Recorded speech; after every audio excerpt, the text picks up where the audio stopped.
Hi everyone.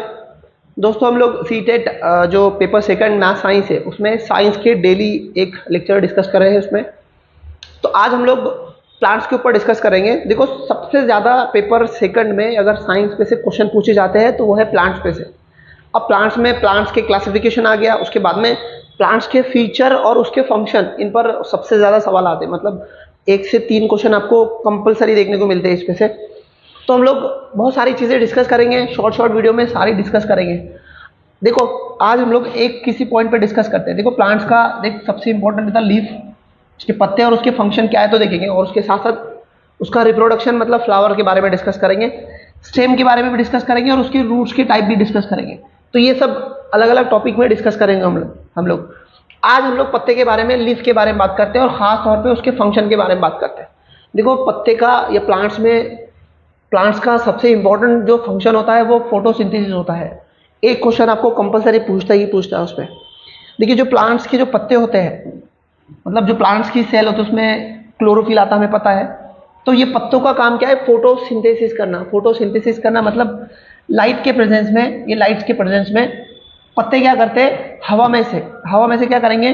Carbon dioxide को absorb करेंगे, जैसे हम लोग ऑक्सीजन करते हैं वैसे। और रूट से, मतलब जो रूट से, उससे क्या करेंगे? H2O मतलब पानी को एब्जॉर्ब करेंगे। तो यहाँ पर कार्बन मतलब कार्बन डाइऑक्साइड मतलब CO2, ठीक है, प्लस वाटर एब्जॉर्ब करेंगे मतलब H2O। तो लाइट की प्रेजेंट में पत्ते में एक प्रोसेस होती है जिसको बोलते हैं फोटोसिंथेसिस। तो ये इनके अंदर रिएक्शन होंगी और क्या तैयार मिलेगा हमको मिलेगा ऑक्सीजन O2, जो कि प्लांट्स वापस हवा में छोड़ देंगे उसको। उसके साथ शुगर मिलेंगी जिसको कार्बोहाइड्रेट बोलते हैं हम लोग, कार्बोहाइड्रेट। और साथ साथ ATP मिलेगा, ATP प्लांट्स अपनी मूवमेंट के लिए, अपनी एनर्जी रिक्वायरमेंट के लिए उसको इस्तेमाल कर लेते हैं।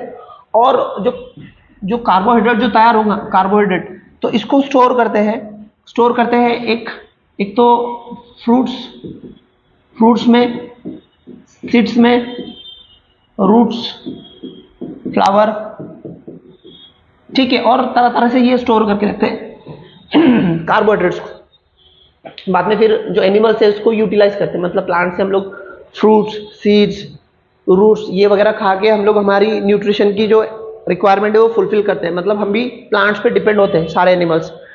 तो फोटोसिंथेसिस की ये प्रोसेस होती है। इसको थोड़ा और समझते हैं। देखो पत्ते के अंदर में ये जो पत्ता है, ये पत्ता, तो इसके अंदर जो पत्ते के अंदर जो रिस्पायरेशन होता, मतलब हवा से जो वो CO2 को एब्जॉर्ब करता, तो वो जो जगह है जहाँ से ये जो गैसेस ट्रांसफर होते हैं, मतलब ट्रांसमिशन होता है उनका, तो वो जगह को बोलते। देखो ये यहाँ से मान ली ये पूरा पत्ता है, पूरा लीफ है अपना। इसके अंदर में, लीफ के अंदर में बहुत छोटे छोटे होल होते हैं, टीनी होल होते हैं जो दिखाई नहीं देते आंखों से, बहुत माइक्रोस्कोपिक होल होते हैं, जिसको बोलते हैं स्टोमा बोलते हैं, ठीक है। स्टोमा, ये वाला जिसको होल देख रहे हैं ना, इसको स्टोमा बोलते हैं। और स्टोमा के बीच में जाने के लिए देखो ये जो गार्ड सेल होती है, ये होती है यहाँ पे। मतलब जब उनको इनहेल करना होता है तो जो गार्ड सेल है वो ओपन हो जाती है।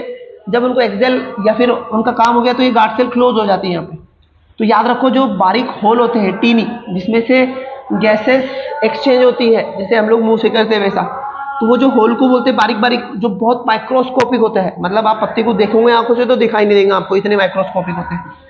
तो उसको बोलते हैं स्टोमा, जहाँ से गैसेस एक्सचेंज होते हैं। देखो जो स्टोमा के जो छेद है उसके आजू बाजू से ना गार्ड सेल आते हैं। ये गार्ड सेल क्या करेंगे? गार्ड सेल जब एक्सचेंज कंप्लीट हो चुका है तो इसको क्लोज कर देते हैं यहाँ पे। तो ये पूरी प्रोसेस होती है। अब पत्ते के अंदर में ये जो पूरी प्रोसेस होती है रिस्पायरेशन की, मान लो ये पत्ता है और ये उसकी पत्ते के अंदर सेल है। सेल के अंदर हमको मालूम है क्लोरोप्लास्ट आता है, जो हम लोग सेल के टॉपिक में डिस्कस कर चुके हैं पहले।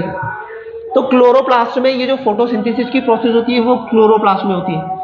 क्योंकि क्लोरोप्लास्ट में आप देख रहे होंगे ये राउंडेड, इसको बोलते हैं थैलोकाइट बोलते हैं, इसे राउंडेड रहते हैं।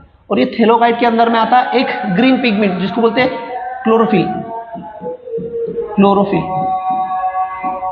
तो ये क्लोरोफिल एक ग्रीन पिगमेंट होता है, ग्रीन पिगमेंट, जिसके अंदर में फोटोसिंथेसिस की प्रोसेस होती है। तो ये याद रखो, इस पे आपको यकीनन सवाल पूछता है। एक बार फिर समझ लेते रिवीजन के तौर पे। देखो प्लांट्स का एक बहुत इंपॉर्टेंट फंक्शन क्या है? फोटोसिंथेसिस करना। प्लांट्स क्या करेगा? लाइट के प्रेजेंस में, मतलब सनलाइट के प्रेजेंस में क्या करेगा, हवा से CO2 यानी कार्बन डाइऑक्साइड को एब्जॉर्ब करेगा, और जो रूट्स है इससे पानी को एब्जॉर्ब करेगा, और वो सब पत्ते में जमा हुआ है ना। CO2 मतलब कार्बन डाइऑक्साइड और H2O मतलब पानी। अब सन के प्रेजेंस में इसमें एक रिएक्शन होती और कुछ प्रोडक्ट तैयार होते हैं। एक O2 तैयार होता है, ऑक्सीजन, जो प्लांट्स वापस हवा में इसको छोड़ देते हैं। उसके बाद में ATP तैयार होता है, ATP प्लांट्स खुद के लिए यूज करते एनर्जी के तौर पर। और उसके बाद में कार्बोहाइड्रेट तैयार होता है जिसको हम शुगर बोलते हैं। अब वही शुगर एक्सेसिव हो गया तो प्लांट्स इसको फ्रूट्स में, सीड्स में, रूट्स और फ्लावर ऐसे जगह पर स्टोर कर देते हैं। बाद में एनिमल मतलब हम लोग इसको यूटिलाइज करके हमारी एनर्जी की रिक्वायरमेंट पूरी करते हैं। यहाँ पर पत्ता जहाँ से वो मतलब मान लेते पत्ता है तो पत्ता जहाँ से ऑक्सीजन मतलब गैसेस एक्सचेंज करता है, मतलब CO2 एब्जॉर्ब करेगा, बाद में O2 एटमॉस्फेयर में रिलीज करेगा, ये एब्जॉर्ब करेगा और ये बाद में रिलीज करेगा। तो वो जो जगह है जहाँ से वो एक्सचेंज होती है गैसेस, तो वो यहाँ से जो टीनी होल आते हैं उसको स्ट्रोमा बोलते हैं, और उसके आजू बाजू गार्ड सेल आते हैं। गार्ड सेल क्या करती है, जब एक्सचेंज करना हो गया तो इसको क्लोज कर देती है। इसकी वजह से क्या होता है कि वो प्रोटेक्ट रहते हैं। उसके साथ अगर देखेंगे तो फोटोसिंथेसिस की प्रोसेस सेल में क्या होती है, तो क्लोरोफिल में होती है। क्लोरोफिल में भी क्या थैलोकॉइड होते हैं, थैलोकॉइड के अंदर में क्लोरोफिल आता है, ये क्लोरोप्लास्ट। तो क्लोरोप्लास्ट के अंदर में थैलोकॉइड और थैलोकॉइड के अंदर में क्लोरोफिल आता है, जो कि ग्रीन पिगमेंट होता है जिसकी वजह से पत्ते को ग्रीन कलर पाया जाता है। तो इस यहीं पे वो फोटोसिंथेसिस की पूरी प्रोसेस कंप्लीट होती है। ठीक है, कुछ क्वेश्चन डिस्कस करते हैं जो इस पे पूछे। बहुत सारे क्वेश्चन है, मैं ज्यादा नहीं लूंगा, एक दो ही लूंगा क्योंकि वो लंबा लेक्चर हो जाएगा। देखो यहाँ पर एक क्वेश्चन है, which of the following is not found in section of leaf. Leaf के सेक्शन में कौन सा नहीं है आपको बताना है। एक है गार्ड सेल, तो गार्ड सेल है अभी हमने देखे। स्टोमा भी है। क्लोरोफिल तो वही है जहां से फोटोसिंथेसिस की प्रोसेस मुकम्मल होती है।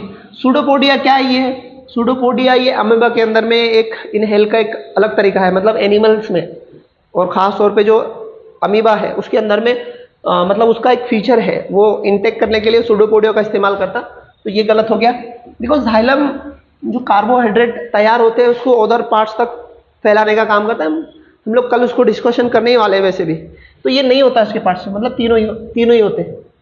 तो ABC जो ऑप्शन है वो आपका राइट आंसर रहेगा। तो यहाँ पे नॉट पूछा ना उसने, तो नॉट मतलब D और D मतलब 4 नंबर का ये एक हो। उसके बाद में नेक्स्ट क्वेश्चन है, which kind of reaction carried out by plants to produce food using carbon dioxide and water in the process of sunlight, presence of sunlight. तो कौन सी प्रोसेस होती है वो पूछ रहा है यहाँ पर। फोटोसिंथेसिस में कौन सी प्रोसेस होती है, तो फोटोसिंथेसिस में कॉम्बिनेशन की प्रोसेस होती है, ये वाली कॉम्बिनेशन में। यहाँ पर क्या होता है फोटोसिंथेसिस में कि मतलब हवा से हम लोग क्या करते हैं, कार्बन डाइऑक्साइड लेते हैं और बाद में H2O मतलब पानी, इनका मिला के एक प्रोडक्ट तैयार होता है जिसको हम बोलते हैं कार्बोहाइड्रेट। और ये कॉम्बिनेशन प्रोसेस बोलते हैं इसको, इनको मिला के नया प्रोडक्ट तैयार होना, कॉम्बिनेशन की प्रोसेस होती है। तो ऐसे बहुत सारे सवाल पूछता है प्लांट्स में। जो भी बाकी चीजें हम लोग फिर डिस्कस करेंगे नेक्स्ट लेक्चर में। अभी के लिए कुछ सूचना बता देता दोस्तों, यहाँ पर ना अभी महा-TT और इस साल महा-TT टेट जो महाराष्ट्र में एग्जाम होते हैं रिक्रूटमेंट के लिए, तो वो होने वाले हैं। इनकी बैचेस जून से स्टार्ट होने वाली है, और जो भी इंटरेस्टेड है वो कॉल, यहाँ पे एड्रेस भी है और नंबर भी है, कॉल कर सकते हैं। साथ साथ CTET की ऑनलाइन ऑफलाइन बैचेस चालू है, पेपर फर्स्ट सेकंड के लिए दोनों ही चालू है। उसके लिए भी सेम एड्रेस और कॉन्टेक्ट डिटेल है। जो भी इंटरेस्टेड है वो कॉल कर सकते हैं और पूरी ऑफिस से जानकारी ले सकते हैं। हम लोग फिर नई कंसेप्ट के साथ फिर मिलेंगे कल, तब तक के लिए इजाज़त दो, बाय बाय।